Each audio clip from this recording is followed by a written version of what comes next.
Thank you.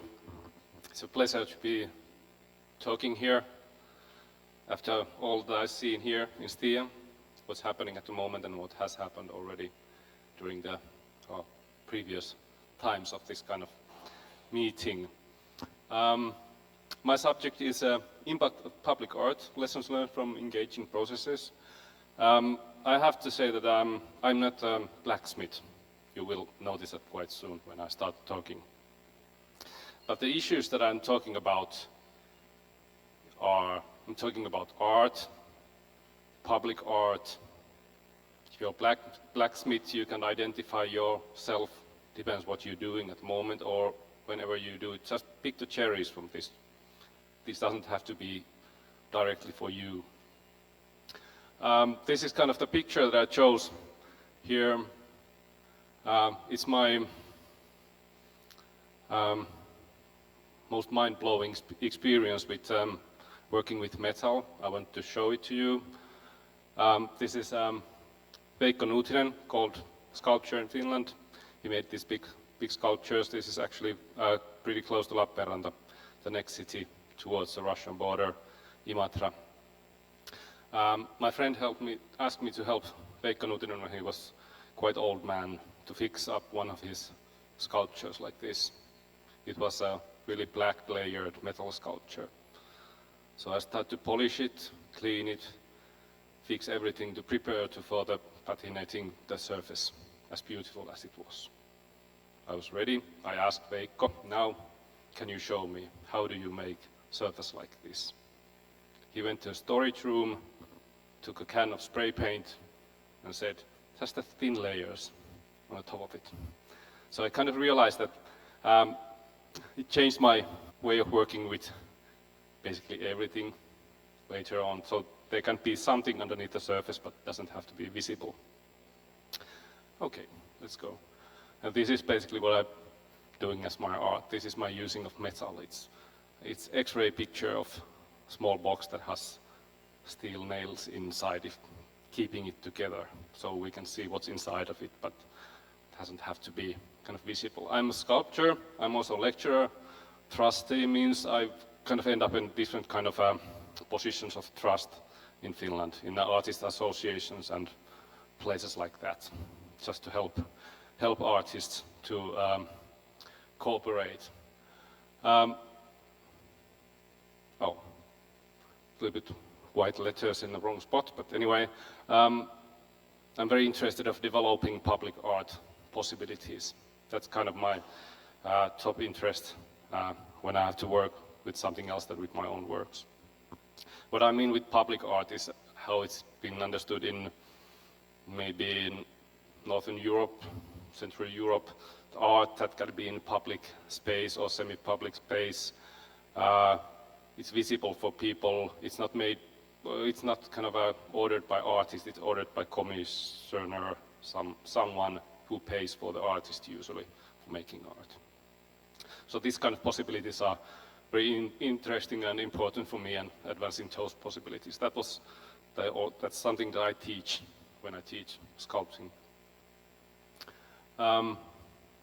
And what's interesting also that there was a big change in Finland in public art. I already told in Lappeenranta, but if the ones that were not there in June, yeah. There was a big change that usually in Finland there was only one public art competition happening in 2017. And something happened, and in 2021 we had 22 annual public art competitions only, and of course other kind of options. So suddenly the markets kind of exploded for artists to make public art, visible art, all kinds of visible art. I happened to be in position of trust at that time, and that kind of woke me up, continue working with this. So some of the stuff is maybe borrowed from Sweden because they were head of Finland, but yeah. And now I'm going to tell you about a little bit of what have we learned, what can we offer for other artists in Finland or in other countries also. There's some information that I'm sharing that we have actually managed to kind of produce in Finland, so you don't have to or you can't copy everything because it doesn't suit for probably other cultures or other countries or other ways of working, but pick the cherries from there. Okay, let's go for next. Artist Association Finland. Finland is a land of associations. We have multiple different kind of layers of artist association. Artist Association Finland is kind of a shelter association for the others, for sculptors, painters, graphics, photographers, and media artists. It's tool for public and political influencing. So it has a direct contact on the ministries and the people who actually decide about things. At the moment we have a very good consensus in Finland between the associations. Of course, when we know people who are very intensely working with things and have opinions and points of views, the field may be a little bit rough occasionally. But at the moment, all the associations work really well in Finland together. So we have managed to do something actually for the situation of to advance the situation of artists. And one is this position of public art, which brings possibilities for artists to work. Other ones are very, things that have happened in other countries already a lot before, like rights for artists about their work, having paid for museum exhibition or paid for getting used of their works in the publications, for example. It's not, in Finland it's still developing, stuff like that. And that's all because of the consensus that we have going on. But Finland is being measured to be the happiest country on this planet for how many times? I don't know. But still, believe it or not, we have problems also. Yeah, we can go to next. And these are the problems that have arisen in the field of public art. And these are problems towards artists. I have written down quite a lot of stuff to remember because I think these are very important. But I heard that these problems come up in other countries also when I discuss it with my colleagues. Not in every country, but many other countries. Many times designing of public art or art in a public place is not seen as a work. The designing process, the actual artistic work that we do when we dig the deepest thoughts of our mind, bring them out, sketch them, develop. Still, it's very difficult to see it as a work in Finland. We have to work it. Some of my students have said that they have gotten a fee of maybe 200 euros for designing a massive artwork. People think that artists, when they work, they have these ideas in their head and then they just take them out and sketch them just like that. Well, we all know that it doesn't actually happen. People don't see that we actually work maybe decades to get our skill. We learn new stuff, we make a lot of tests, we fail multiple times, we sketch, and then we get a skill to make something. But that's not the visible part for the people who order. But for example, in Finland, electrician, if I order electrician, I have to pay something like 75, 80 euros per hour. But when artists discuss about the fee of maybe designing artwork, it can be 10 euros, 20 euros what they're offering. It's not kind of fair, but it's not visible. So that's something that we have been working on. I'm going to show you some information very soon that has helped, and maybe you can use it also to help if you have discussion with somebody who doesn't understand the value of artistic thinking and creativity and the skill that you produced. Another one is commissioners want all the rights for the artworks. Maybe you face this kind of situation that they give you a contract that you have to give all the rights for the artwork, which means that you have no rights for used, well, pictures, maybe only on a website, and you can tell about your works. That happens in Finland. It happened a lot before, until we found the secret that's called money.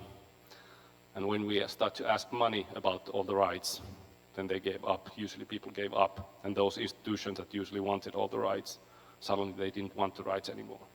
But the problem was that if artists gave all the rights for the artwork, artist itself couldn't use those pictures or anything like that. But usually the commissioner who got all the rights didn't use them either. So the information about the work was basically buried somewhere. Nobody could use it, or didn't want to use it, or didn't need it. But as an artist, I could advance to possibility of showing the information of my artwork, make a scale model of it, or tinier version and sell it to somebody or something like that. So money helped. Usually people understand that language.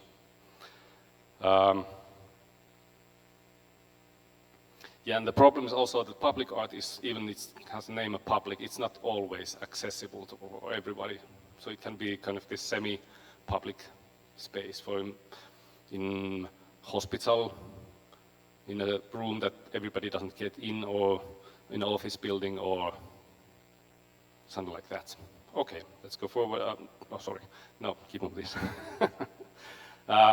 Also, the problem is that contracts are many times incomplete. They're not waterproof. As an artist, I'm very, very bad at making contracts. And I'm very weak of negotiating. Usually, if there's this kind of hole in a contract, the artist is not the winner in these cases.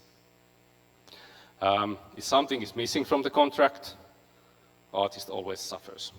Somehow it ends up for the artist's side to fix that thing from the contract.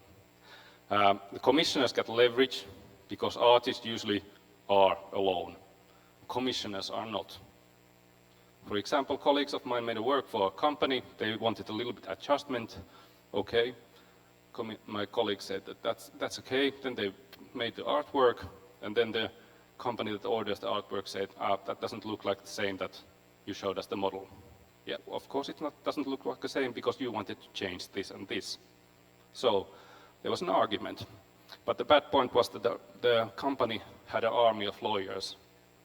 And how many lawyers artists have? Well, maybe a cousin or uncle or aunt or something like that, but usually no. So artists are usually losing this.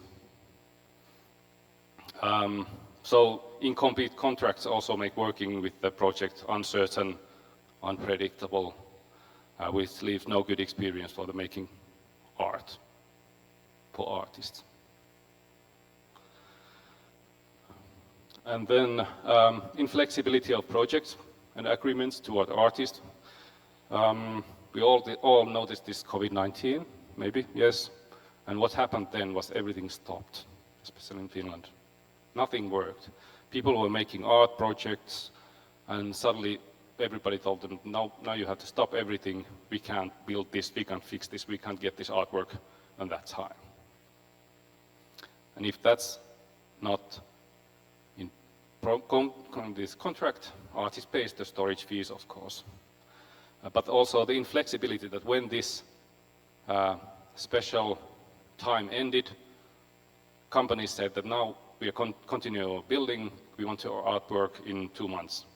So artist necessarily was not prepared for that and was not able to deliver to artwork and suddenly like that, or any other projects. So artists always have to adapt to a change in the client's schedule, and usually very quickly. And the last one is, everybody wants to decide about public art. My experience is that when we get public art into, for example, in city where I live, people are occasionally against it, usually for a week or something like that, they complain, then it's okay. people don't want to put money on art, but they want to decide what kind of art is and who gets to decide it. But there's also a problem that sometimes we forget that artists are the one who knows what art is going to be. We know what kind of artists make what kind of art. We know when we see the sketch, we can imagine it, what's going to be. But person who has not done that has a problems of imagining what could it be. So there's always need for artists in these kind of juries or positions when deciding what kind of art will be, especially in public spaces. Public spaces are the kind of spaces that we face the art. We don't go there to see the art. We can see it without asking. It's kind of a show of power, using of power anyway. Yes, so everybody wants to be in a jury, but who has the skill to do these final decisions and not just to decide what they like personally. It takes skill to actually think what kind of art fits what kind of places, or is this artwork going to work in that specific spot? That's the professionality that artists have. Yes, and what's important for me is that art piece is very important for artists. And the problem with art for artists are bigger than they seem to be.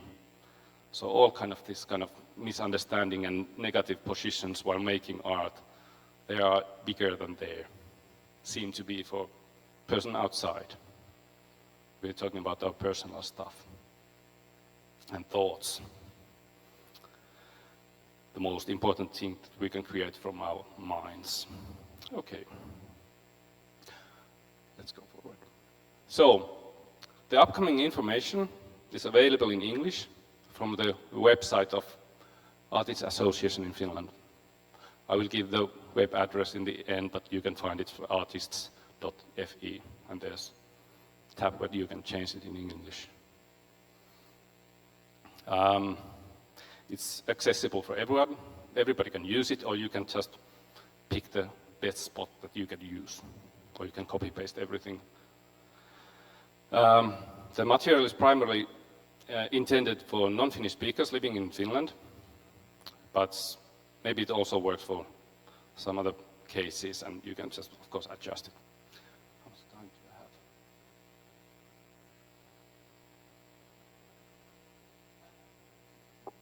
have? Oh, yes, wonderful. Okay, this is a booklet that, well, Artists Association Finland made. This guide booklet for artists and commissioners, there are two kind of papers. It tells about what to do, where, how, a little bit, of course, doesn't tell how to make art, but this project, where to get help on this kind of projects, of course in Finland. Other countries have different kind of systems. But it's also, well, maybe I have to open a little bit about this percentage art principle. Maybe you know it have different name it but for example, when making a building, 1% of the building costs goes to art of 0.5%. So it's kind of a decision that cities made in Finland or some companies or something like that. So there's already money kind of name for art. But it's in English also. We found it's very good for both artists and the commissioners. It kind of makes the kind of a surface where they can meet. They can pick the mutual language and they understand one another after this. It helps a little bit. Because if I'm a person who hasn't, who has no experience of ordering art or any other kind of experience of art maybe, and then I get an order from my boss that we need art here, we want this art. What do I do? Just raise the big questions, how to approach. This is one of the booklets that have been made for this kind of questions to make this process easier. It's a guide for percentage art, but it's also many other partly similar public art processes. So you can find some information there to help you. It's very good, especially younger artists who has no experience of making public art. And those artists who had already made something but find it uncomfortable, maybe.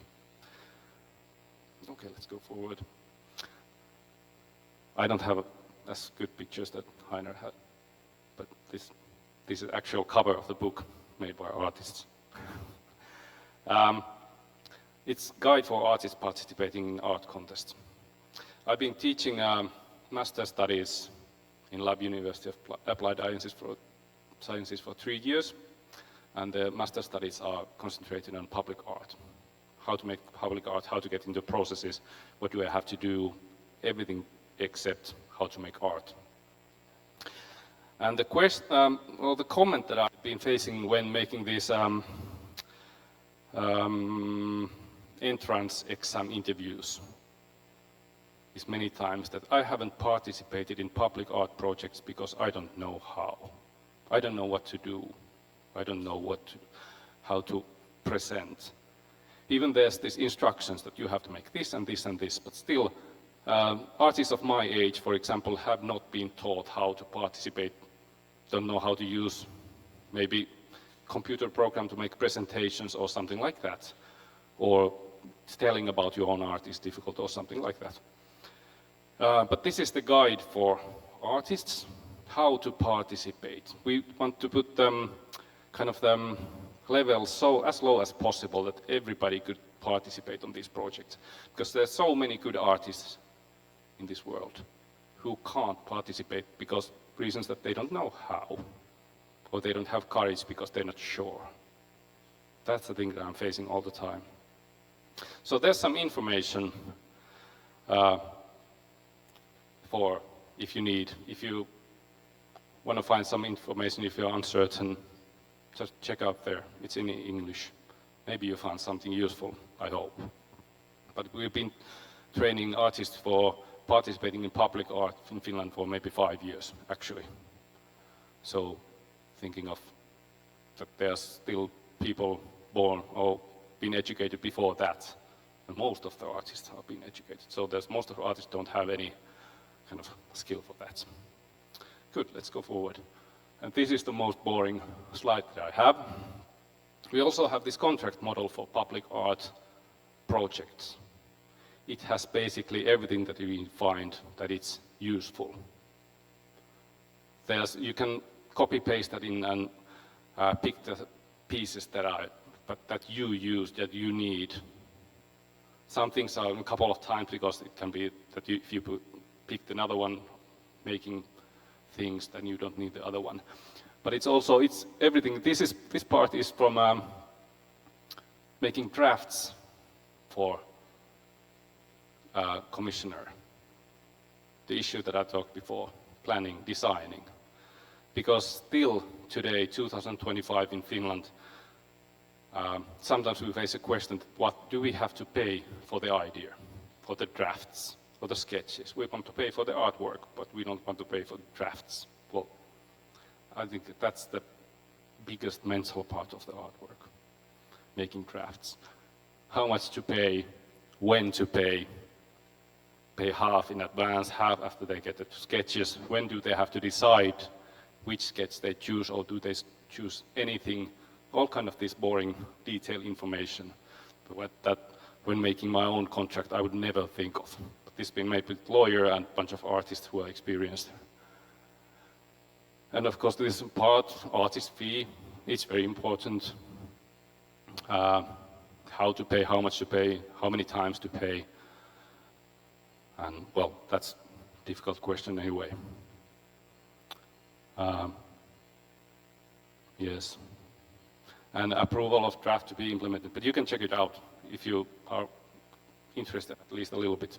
Because what I've seen here, there's so much stuff that could actually be shown in public anywhere. Iron is very good, it doesn't break very easily. It doesn't get frozen, it doesn't get wet in a bad way. It's kind of perfect material for public art.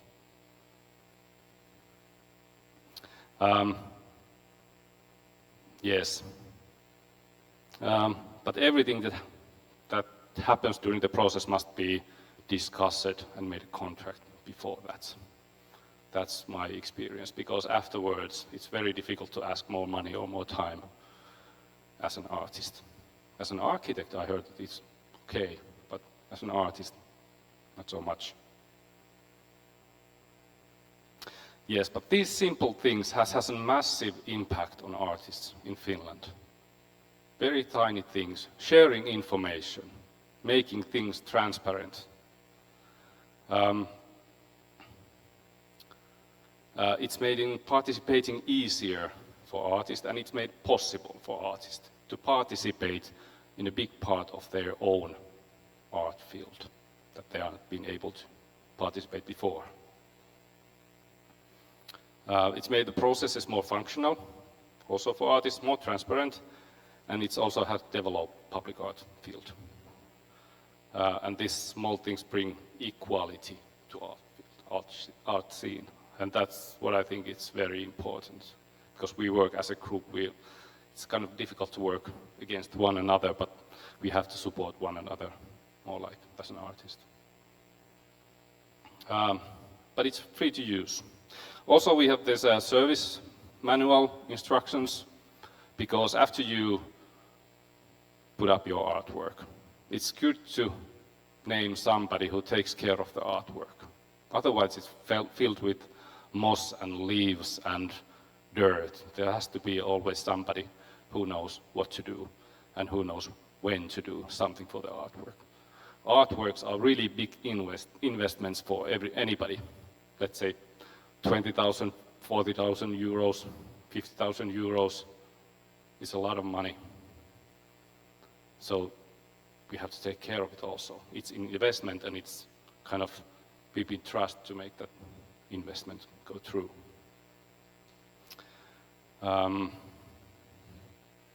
Yes. Then, shall we go forward? I have a bonus content. I warned Heiner about this. No, there was this meeting in Lappeenranta,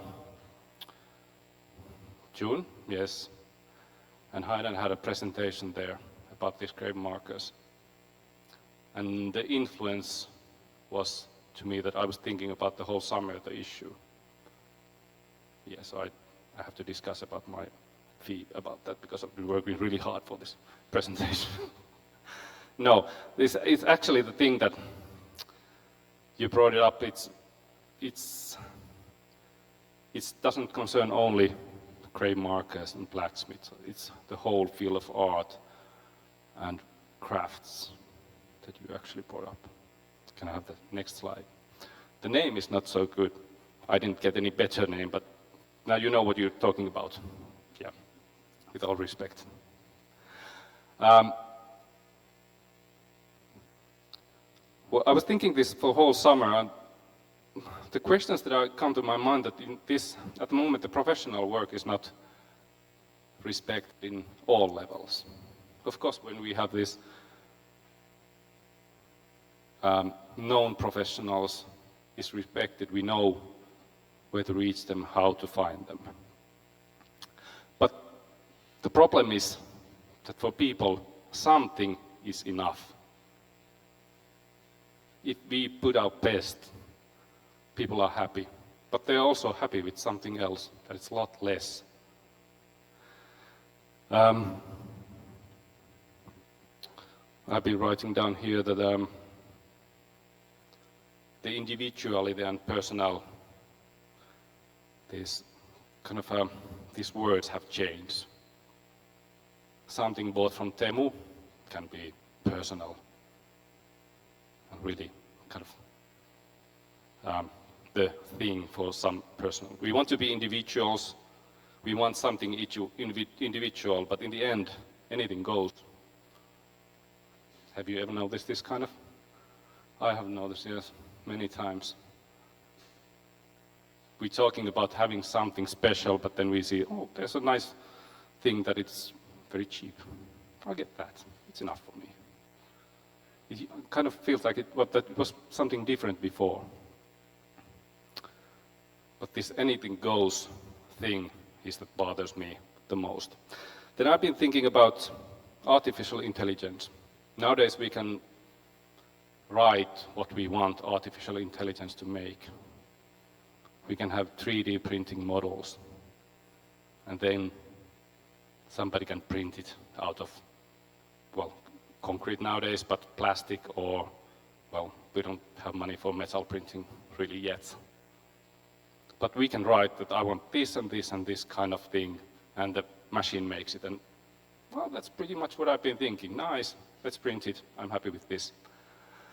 So the 3D printing is enough. The AI thing is enough. And anything goes. This doesn't concern public art yet, thank God, because, as I told you, every time public art piece comes, for example, in Finland, people complain about weak about that artwork. So for a week, it does matter, I think. But, yeah, let's go forward.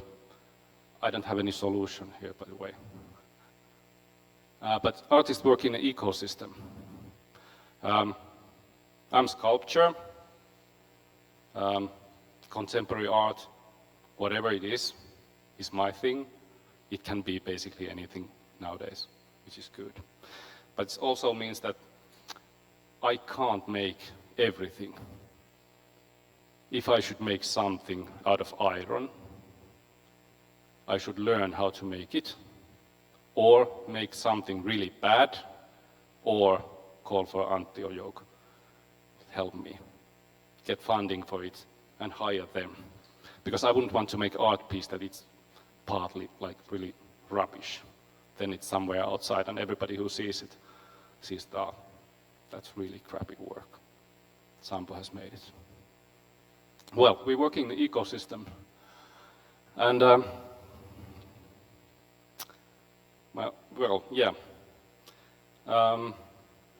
when we lose possibilities to make what we are best at, skilled artists cannot develop their skills while working.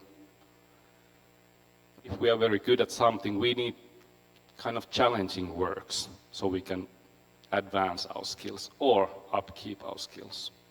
We need more working possibilities. And that's what I was thinking already in the beginning in June. Actually, I had to Google the prices of gravestones in Finland. The cheapest one was 1,172 euros. It probably comes from China. And you can pick the picture of angel or bird or something and CNC makes it. And that's it. Usually the sculptors, young sculptors made the gravestones in Finland, even when I studied in that time. But yeah, but the high-level expertise requires continuous practice and maintenance of skill. And as an amount, we have less and less technically and physically skilled artists in some areas because this ecosystem cannot feed artists. More and more skilled people have to start making some other job in Finland and do art or any other job, blacksmithing as a hobby. I'm really close to an end now. Yeah, and as an artist, as an interest in public art, subcontracting is very important. As I mentioned, I don't want to make bad art pieces, or none of my friends want to make bad art pieces, so we had to subcontract pieces. We make the pieces that we know how to make, and then charge the whole thing and plan it, design. I've been writing down that for many artists, subcontracting is a form of assistant work refined by capitalism. So we would kind of help one another and getting also paid for that. I don't know where this goes. I think this goes to an end very soon, this my thinking. But this is the kind of a problem that people are happy with the satisfactory, cheap importance That's brutal to say, but unfortunately. The subcontractor should be located also near artist's place, because I can't go to Lappen and see Antti all the time. There's 2.5 hours by car if I need to do some minor changes. So there should be even more skilled people that's why also. So this sounds horrible for my ears, but I still believe in people. We are strange creatures, but we also humane things. I don't have a solution to this. I hope somebody has, someone who's more qualified. I never had a thought for this, but I'm going to show you good, or kind of this, what kind of example would it be? Well, let's go forward. Ceramics boom. When I studied in Academy of Fine Arts in Helsinki 2001 to 2007, I liked to make ceramics. But ceramics was really low-level art in that time in Finland. We were laughed and didn't have exhibitions or anything like that. At the moment, you can see ceramics art everywhere, in big exhibitions. Almost all the known artists suddenly make ceramics. But also the ceramics professionals can feed themselves. There's even more ceramics teachers all the time, trained professionals. They get living out of ceramics by making ceramics art, making dishes for the restaurants, all kind of strange stuff. So there's a possibility nowadays. It happened that, I think it came from abroad somehow, but also people start to realize that it's actually quite nice to make ceramics. They got interested. Nowadays, all the courses in these folk high schools are booked in 15 seconds, usually. 15 to 30 seconds. All the courses are full. It's impossible to get there, basically. So, according to that, people also buy ceramics art. They are interested, they respect ceramics art. Something happened, it started from ground level, and then artists also got interested. I want to be a part of this too. That's something that kind of wakes hope on me every time I think that things are a bit difficult at the moment in art scene. Things happen. I don't know how they happen. I'm not the right person to make this go forward. But there's still hope. These things happen. And when looking at the blacksmiths over there working, I think there's same kind of magic in blacksmithing than, for example, in ceramics. It's possibility to form something into something. In a basic level, it can be quite easy. For example, I'd love to make a stick, strange stick that has absolutely no use. I have no skill of making anything cool. But the making it, dreaming it, feeling the process, and learning to make. Maybe one day I can make a coat hanger or something nice. Jenny said to me, cut it out. But there's magic, just like in ceramics, that's what people love. Yes, but it also requires a lot of qualified people who can live with blacksmith work and offer these things for people, and at the same time maybe get more income from blacksmith work. So, I don't have a solution, but iron has the magic in itself. And I'm really positive about these things. I have nothing else to say. Thank you.